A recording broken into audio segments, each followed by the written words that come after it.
today's confession, which is an incredible thing we managed to work out because of the legendary production team that have put it together. That's basically the way it happened. Anyway, that's what I'm saying. Eurythmics and Winter Wonderland. There goes the drinks trolley. Let's grab something warming, please. What do you have, Sister Suze? Well, it is Christmas, so I think we should go with something mulled. So I've gone mulled wine, but you can choose mulled cider if you wish. That's big in your pub, isn't it, the mulled cider? Yes, very, very tasty. Goes down rather well, and you can get an extra shot in it if you want something particularly more boozy. An extra shot of... ginger wine. Ginger wine, there you go. Ginger wine. And then you can walk home after that. Dear. Yes. Okay, thank you. We want your Christmas confessions, by the way. Christmas is a time which is ripe with possibilities for your stories. Send them, please, to confessions@greatesthitsradio.co.uk. Today's has a clerical feel. It comes from Timothy. Thank you, Timothy. Father Simon and his delightful minions. Every week, my family and I tune in faithfully to your podcast. Okay, we don't tune into a podcast, Timothy. You download a podcast, but maybe they're listening to the radio as well. We often ponder whether the confessions are true or just creative writing exercises. Well, the reason for saying that is because what I'm about to confess to you is really 100% true. And after months of listening to you and the confessions, it really is time for me to confess to your listeners. Let me start by saying that I am genuinely a pastor of a Christian church, and I've changed all the names to protect those involved, as I still have to pastor some of them. Also, I haven't confessed this to my bishop, mostly because she's terrifying, and forgiveness might not be her strong suit. No, good, I like it. That's probably narrowed it down quite a lot already. Oh, dear. So here it goes. Being a pastor is a calling, but let me tell you, it's not an easy one. Every church has that one person who seems to exist solely to test our patience.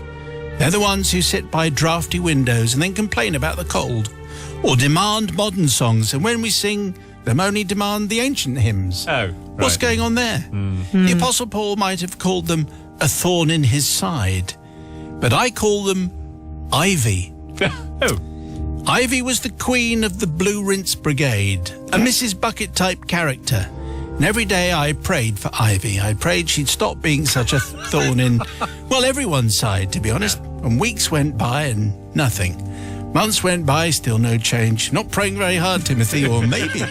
So I upped my game and started lighting candles for her daily. By month 6, I was practically running a 24-hour vigil. And then came the funeral of a gentleman in our church. It was raining heavily and the graveside was pure mud. Ivy, bless her persistent heart, stayed behind after the service, and as she stood by the grave, slipped and fell in.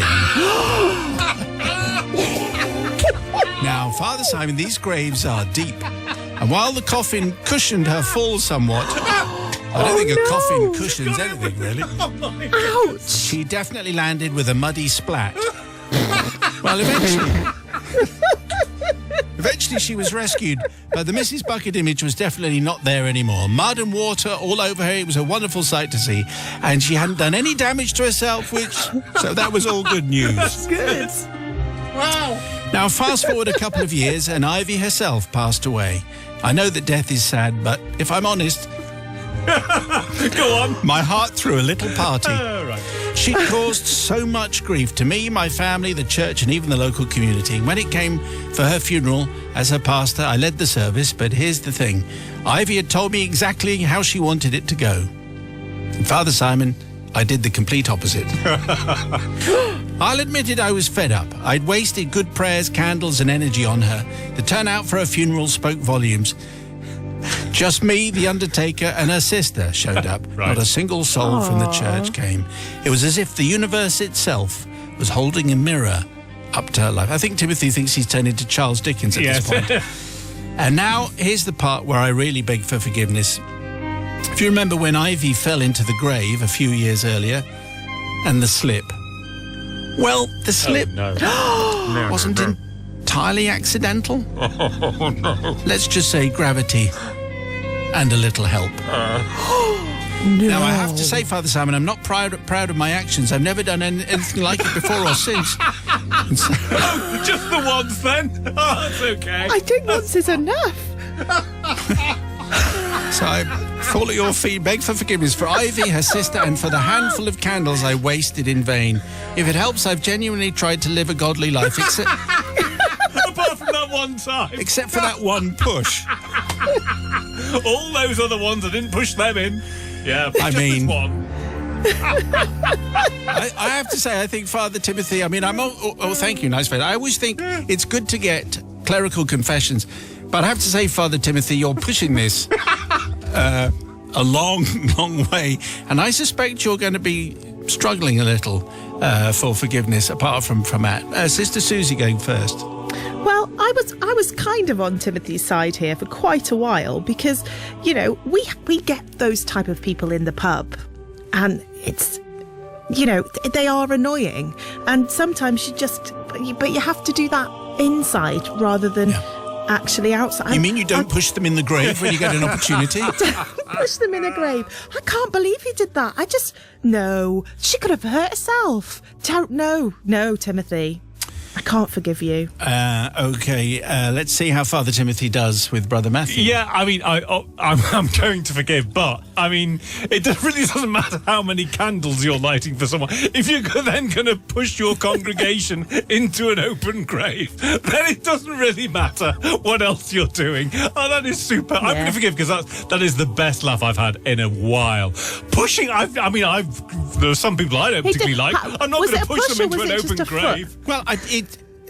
Well, the wording is, the slip was not entirely accidental. No. Let's just say gravity had a Bit of little a help. nudge.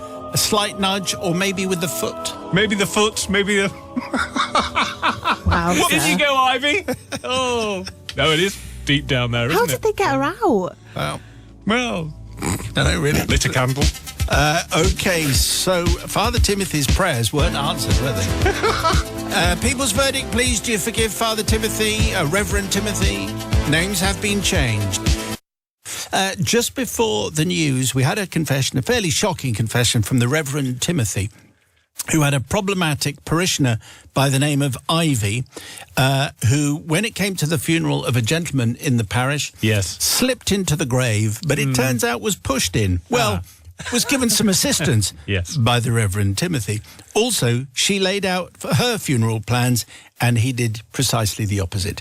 Well, let's find out what you made of that one. Forgiven or not? What do we get? Not forgiven, says Cheryl in Kings Lynn. We've all had irritating people in our lives, but we don't push them in a grave when the going gets tough. Not impressed with the pastor. Phil from Yeovil says, forgiveness is given to the best story I've heard in a very long time. I am sat here just crying with laughter. Jim, Carol and Kim say, Father Timothy, absolutely forgiven. We've never laughed so much over a confession. The three of us here cried tears of laughter into our chicken wraps. We're now eating prunes as penance.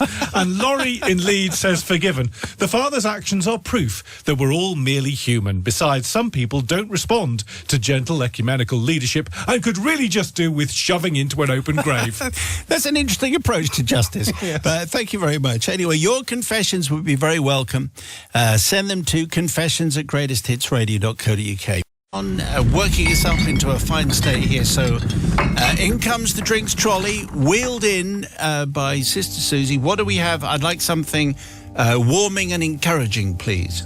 Okay, well, for you then, I have a Dubonnet and lemonade. It's not 1974, you know. I'm going through Christmas drinks. You could have Dubonnet and bitter lemon as well. Okay, that sounds better. What about for Matt?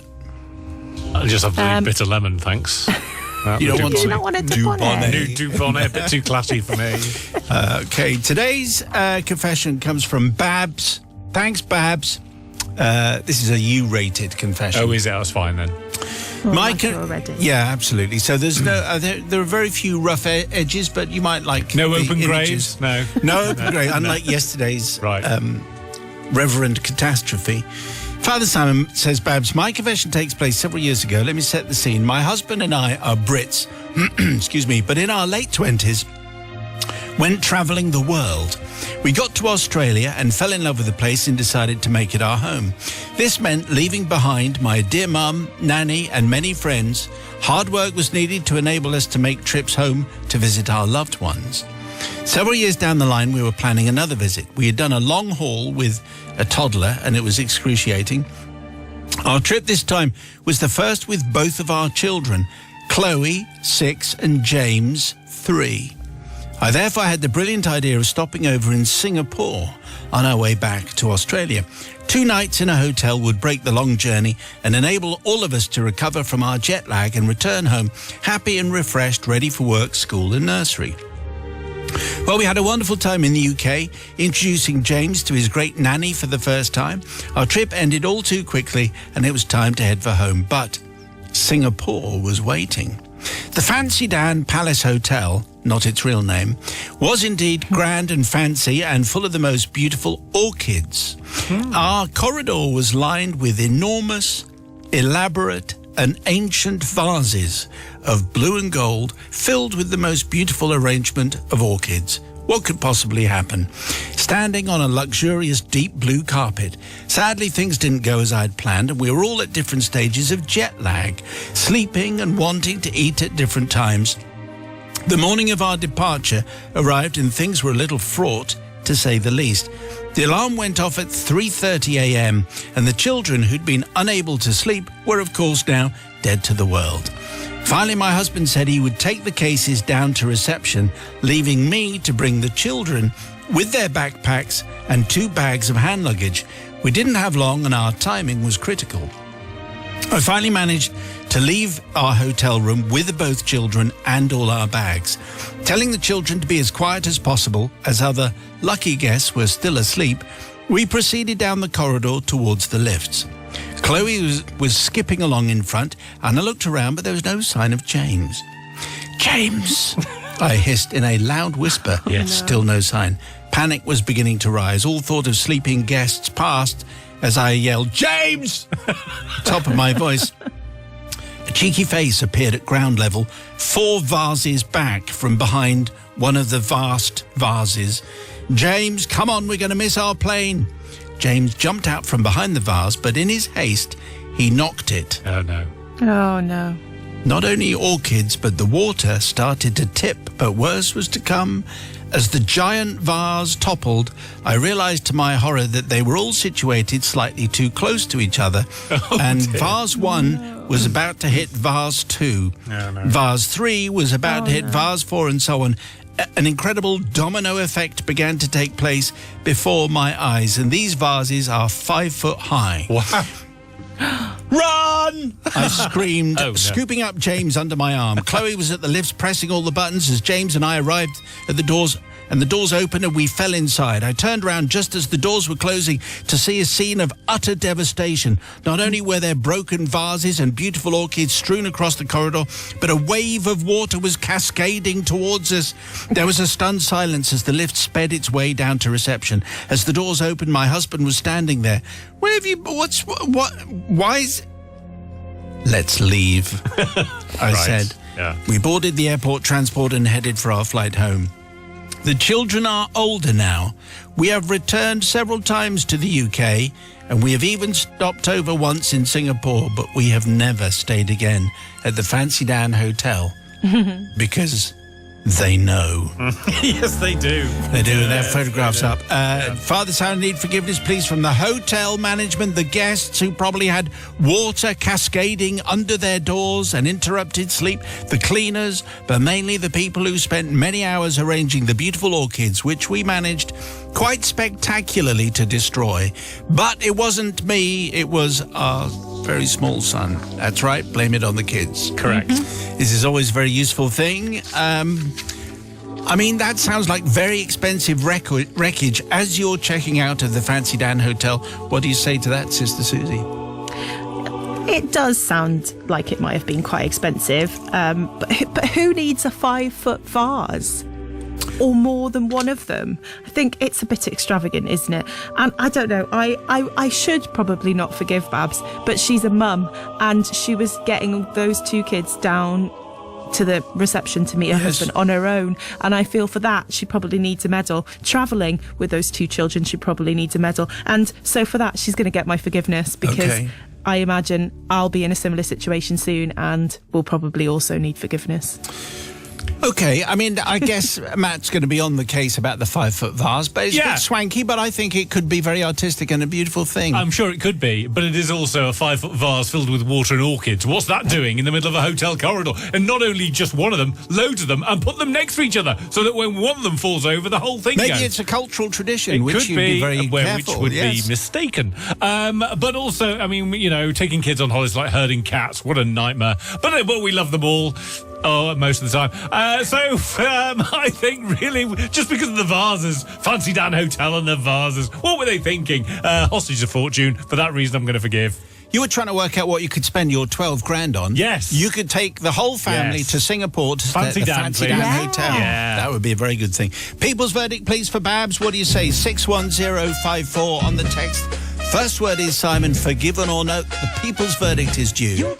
But just before the news, we had Babs confessing a Singapore hotel story from the Fancy Dan Hotel with vast vases, 5 foot high, and there was a massive game of dominoes because the kids pushed them all over. I mean, it was a mistake. It was an accident. Yeah. And they all fell over, cascades of water going everywhere. The people's verdict, here we go. Not forgiven, says Gemma. As a cleaner myself, these things are so much better when people just own up to their mistakes. Yeah. Flagging it to a cleaner means they can sort it out. Just leaving it there is so much worse.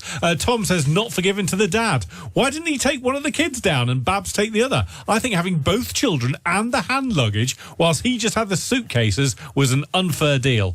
And Beth says, of course forgiven. Who's providing orchids with more than 50 ml of water anyway? We all know they thrive on neglect. Is that right? Apparently. Well, I didn't know that. No. But thank you. Who sent that in? So that's Beth. Thank you very much, Beth. We are educated and informed by your contribution. Thanks for the verdict. And another confession will be with you tomorrow. If you have one for us, maybe you have a festive confession, send it to confessions@greatesthitsradio.co.uk. Meantime, lubrication here. What are you offering from your drinks trolley, Suze? Well, you didn't like my Debonnaire yesterday, so No. I feel like Matt might like this one. Hot buttered rum. Oh, Yeah. bit of rum. Yes, Yeah. spice rum, knob of butter, some sugar, spices, all in a pan, heat it up. Nice So you warm. put the butter into the rum. Yeah, that's why it's called Oh. hot buttered rum. Okay. Is that a bit of waste of good rum? No, it's tasty. Oh, tasty. Okay. Really tasty. All right. Okay. Okay, let's go for that. Thank you. Interesting and rather top trolley item there from Sue. So today's confession, don't forget, we're after Christmas confessions. If you have one for us, send us in to confessions@greatesthitsradio.co.uk. Today's comes from Dad. That's how it's signed. Okay. It's Dad. Dad. Father Simon, I seek your listeners' forgiveness. I have changed names here because I still do not want my daughter to know the truth about what actually happened. Just dear. call me Dad. All right. So it's for something that I did involving our pet cat. Oh, yes, I should say that. I love it. Yeah. Probably a 12 certificate, Okay. I think. Right. Involving our pet cat, who we'll call Bagpuss, Yeah. as we changed the name of the cat. Yeah. When my daughter, who we'll call Emily, was coming up to 7 years old. She's now 36 and is still unaware of the lie and deceitful thing that I did. But it was only to protect her feelings then, and if she now found out the truth, I believe my actions may cause her irreparable psychological damage and taint her opinion of the loving, caring, considerate dad that I was actually trying to be. Okay. Yeah. Stakes are high. So this happened in 1995. I was a single parent, 2 years into the process of a divorce. A relevant point because Emily would spend about 3/4 of the week with me, but times and length of stays would vary as I was working shifts, late nights, some earlies. You know how it works. Emily loved our cat, Bagpuss. It was her first pet, and Bagpuss was coming up for about 2 years old. One late shift on a Wednesday, after dropping Emily off at school, I would not be seeing her until the Saturday morning because I'd be too late to get her. And that Wednesday, I got her out of bed, got her ready for school, and she gave Bagpuss a big hug and a kiss and said goodbye to her. I took her off to school, telling her I'd see her on Saturday. Nothing's happened yet. No, we know what's going though. Later that afternoon, I went to work, and I was 3/4 of the way through my shift when a message was passed to me. A death message, in fact. A neighbour had found Bagpuss on the pavement outside our house, apparently struck by a car as we had a very busy road outside. I wasn't far from home, so I was able to get back there straight away to sort the body out. And I was upset as well, Father Simon. I love that cat too, and it was a very sad thing. But at the forefront of my mind, I was picturing an image of poor Emily and her reaction when I would have to break the news to her that her first pet, which she loved unconditionally, was with us no more. Getting home, my neighbour had kindly put Bagpuss on a bit of cloth by my front doorstep. I took her inside. The cat, not the neighbour. She was still fairly warm. Again, that's the cat I'm talking Yes. about. As this had only happened half an hour previously. Looking at our cat, I couldn't see any visible injuries. Her eyes were shut and she actually looked quite peaceful, almost as if sleeping. It must have been a glancing, if fatal, blow. Rigor mortis had not yet set in, and I wiped a little bit of blood away from the corner of her mouth. Oh. She looked unscathed. Being realistic, Bagpuss would start... If I was being realistic, Bagpuss would start decomposing, if not buried very soon. But I couldn't bury her without letting Emily say a last goodbye, which would be part of the healing process, obviously. But I still had to break the news. But I couldn't see her till Saturday. Problem. How could I keep Bagpuss until Saturday? Well, putting my practical head on, the answer was simple. Put her in the fridge. Of course. Yeah. So I repositioned Bagpuss, curling her up into a ball, with her nose under her paw, the way she always slept. I brushed her fur. She looked just as if she was sleeping peacefully. I carefully slid Bagpuss into a carrier bag, tied a knot in the bag, and then triple bagged it. Oh, that's okay then. Okay, it's fine. I then put her in my fridge on the bottom shelf, having to move a few items like butter and cheese out of the way. That's nice. And I turned the fridge thermostat dial up a couple of clicks so she would be good for Saturday morning. By the Friday, I also thought of a story to take away some of the pain. On days when I couldn't see Emily, I did ring her to speak to her. It was on Friday evening, and I rang from my grub break, and that's when I'm afraid the lies began. To forewarn her, I told her that Bagpuss hadn't been well that morning. She hadn't been eating or drinking and gone to her cat bed, going to sleep, and slept all of the morning and was still sleeping when I went to work.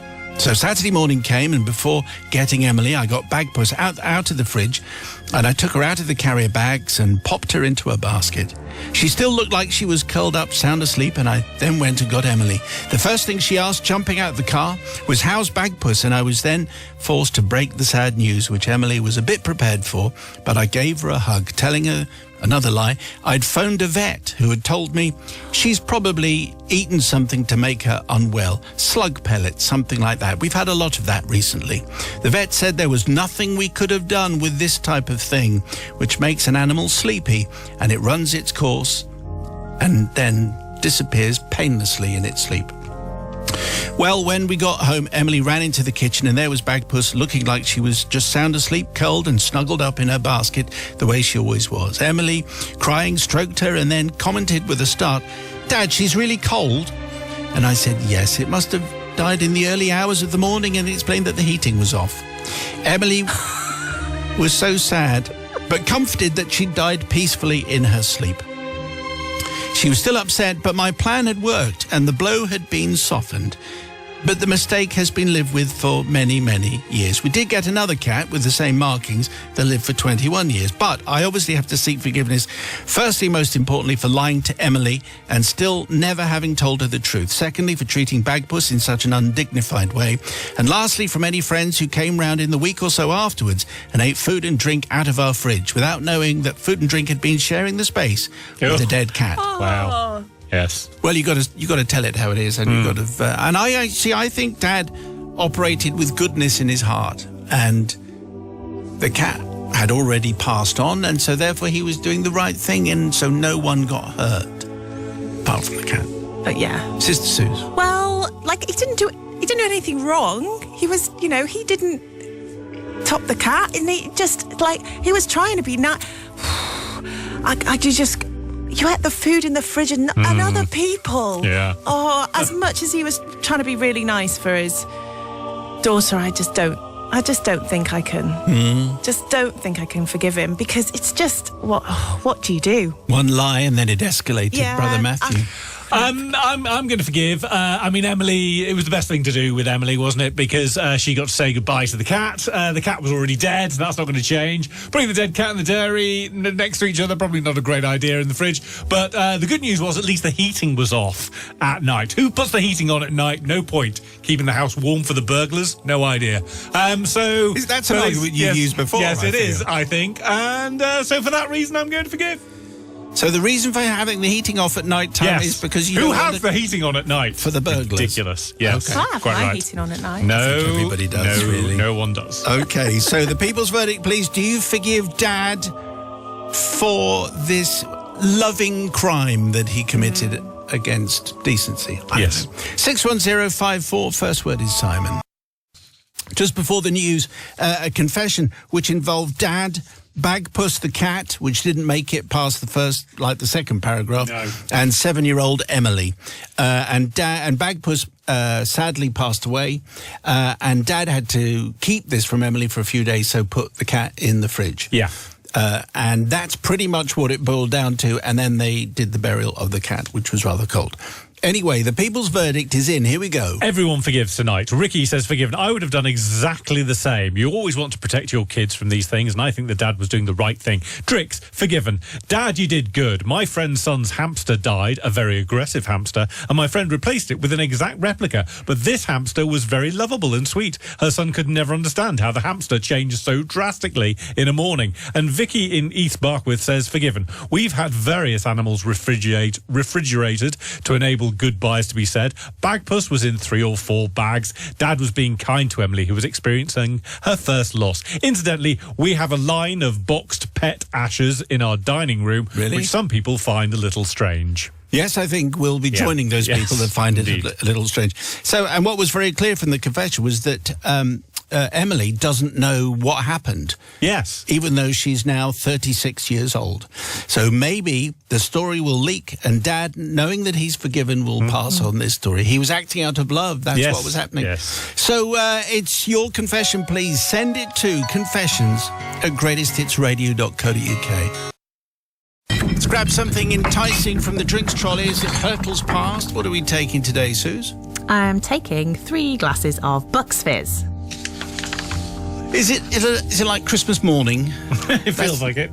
That's what it feels like. You can have Bucks Fizz any time of year. You might be going to a Christmas party. You might have some Bucks Fizz at a Christmas party. Thank you very much indeed for your kind thoughts. That'll be very nice. We'll have that in a moment. And today's confession comes from Jez. Thank you, Jez. Please, if selected... Okay, never mind. Dear Father Simon, Matt, Susie, Holly and the team. I hadn't read all the stuff. Don't read this out. I'm a member of a golf society, and we play our golf at a club in the northeast of England. But I often go on trips throughout the UK, and every year we have a trip to foreign destinations. Around 2019, we decided a second consecutive trip to Spain was required in March to start the golf season with a bit of Spanish sun. Over the years, various different people had made the trip arrangements, but something always went wrong, and having grown sick of what can only be described as a complete shower being in charge, I decided to take the Spanish bull by the horns and do it myself, and make sure all the future trips were planned and executed to perfection.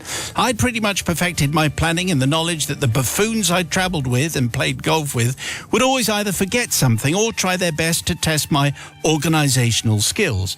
2019 proved to be one of those occasions. With flights booked, vehicles hired and drivers identified, I made sure everyone knew exactly what the plans were, to the point of making sure everyone had downloaded the flight tickets to their mobile phones with an itinerary that was also sent. On arrival at Newcastle International Airport, I was met by my friend, who we will call Paul. Paul advised me that he'd managed to leave his mobile phone at home, which had his flight tickets attached, and as it was quite early in the morning, his wife and 2 children were not answering the phone. He also didn't have time to get home and back to pick up his phone in time to get to the flight. Completely unsurprised by this, I pulled from my hand luggage an A4 envelope, which inside had 16 printed flight tickets, as this sort of incident was always expected. Wow. As I said earlier, they're all buffoons. Yeah. Paul thanked me for the paper ticket and proceeded through all the relevant security checks, and of course went straight to the bar. In the morning? In the morning, yeah. While sipping on my pint, another friend, who we will call Steve, said to me, "You're not going to let him get away with that, are you? I mean, that's a little mistake. That should be punished." Having given it some thought, I made a decision. And now, as friendly as Paul and I are, all plans made for these trips were done via a Facebook group chat. So I took up my mobile and I asked Steve for Paul's number. The following message was comprised. Should be read in a Spanish accent. Oh, here we go. Yes, I'm enjoying it. Hola, Paul. I am really looking forward to seeing you back in beautiful Suquina again this year. The time we spent together last year has been in my thoughts for 12 months. Your loving Maria. Oh, You'll I notice say. I paid particular attention to the Spanish accent. Yeah, it tailed off a little bit. Yeah, it did, just a bit. Send that, that'll teach him. We had a little chuckle. No other incidents occurred, and the first full day of golf and banter went beautifully well. Everyone enjoyed the day, and as per my itinerary, we were all to meet at the sports bar in Suquina later that evening. Driving in a taxi towards the sports bar, 5 minutes until our meet time, I heard a voice from the back of the cab say, "Who's that pacing up and down outside the bar?" Another friend said, "That looks like Paul, but I've never seen him that colour before." We exited the taxi and passed Paul, who was, can only be described as the colour of a mix between the Incredible Hulk and an angry Oompa Loompa. Going into the bar, I spoke to Paul's brother-in-law, Dave, who was with us, proceeded to tell us that his sister Jane had phoned him about half an hour earlier, demanding to speak to Paul. Obviously, he'd left his phone at home, and he had been on the phone to her ever since. I looked at Steve, Steve looked at me, and we both said something along the lines of, "Oh, bothering bother." Around 20 minutes later, Paul, looking like a man who'd done 12 rounds with Anthony Joshua, dragged himself into the bar to sip a flat lager with tears in his eyes. He revealed that a certain message had been sent to his phone. He then outlined that his wife Jane had told him not to bother coming home, and her and their daughter were in the process of packing Paul's belongings into boxes to put on the lawn in time for his return. The lawn? Now, being the organiser of these trips and the instigator of this incident, I realised pretty quickly that this little prank may now have overstepped the mark. And so, within seconds of hearing Paul's pain, I confessed that the message was sent by me. I also immediately sent another message to Paul's phone outlining that this was indeed sent from me as a prank and that Paul was not actually having an affair with Maria from Suquina. Paul didn't really forgive me immediately, and it's best to say the atmosphere for the rest of the trip was pretty frosty. The snowman, despite the beautiful sunshine. However, Father Simon, I seek forgiveness for this prank, not from Paul. He was a former rugby player, so told me lots of stories like this. And not from Paul's son, Jason, who I thought may have been upset by hearing this, but approached me soon afterwards by saying, "That was absolute class, that." Forgiveness is, of course, sought from Paul's wife and Paul's daughter. I did take them some flowers on my return, which she then took from me and slammed the door in my face. Oh, right. Yours, apologetically, Jez. Well, to be honest, Jez, I'm not at all surprised. You got a slammed door. But she took the flowers, so that's okay. Sister Susie's going to take a harsh line on this one, I'm sure. Yeah, Jez, I just think you got what you deserved, really. I think, I don't like pranks. Pranks aren't very funny. And especially that was horrible. Your husband away on holiday, supposedly with the lads, and you get a text to say he's meeting a lady called Maria in Spain. I'm not surprised this stuff was on the lawn, and I just can't forgive you for what you put that lady through. So not forgiven from me. That's exactly what we're expecting, but Brother Matthew will probably see the another side. Yes, I'm going to forgive. Let's not forget the real culprit here, and that is Paul for forgetting his phone. Why aren't you planning your journey better, Paul? You should have brought your phone because it had the ticket on it, and if you hadn't done that, then this wouldn't have all happened, and maybe the prank went a little bit too far. But he did buy her flowers, and she then slammed the door in his face, so that sounds fair enough.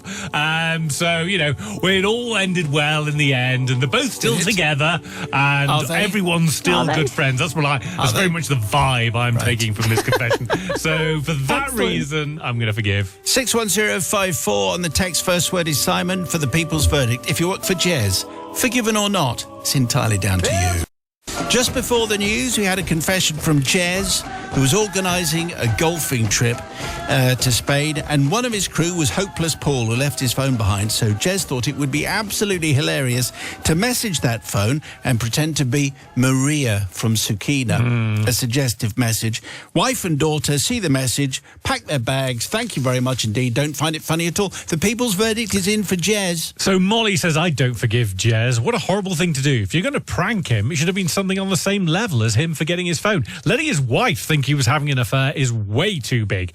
James says, I forgive Jez. He was just having a laugh with the lads. And he took the wife flowers to say sorry. But Jason in West Malding says, not forgiven. It would have been funnier to have had the friend's wife in on the joke. Then only his target would have suffered. Well argued. Thank you for the verdicts. If you have a confession for us, we would love to have it. And then if we use it, we exchange it for a smart speaker. Confessions at greatesthitsradio.co.uk.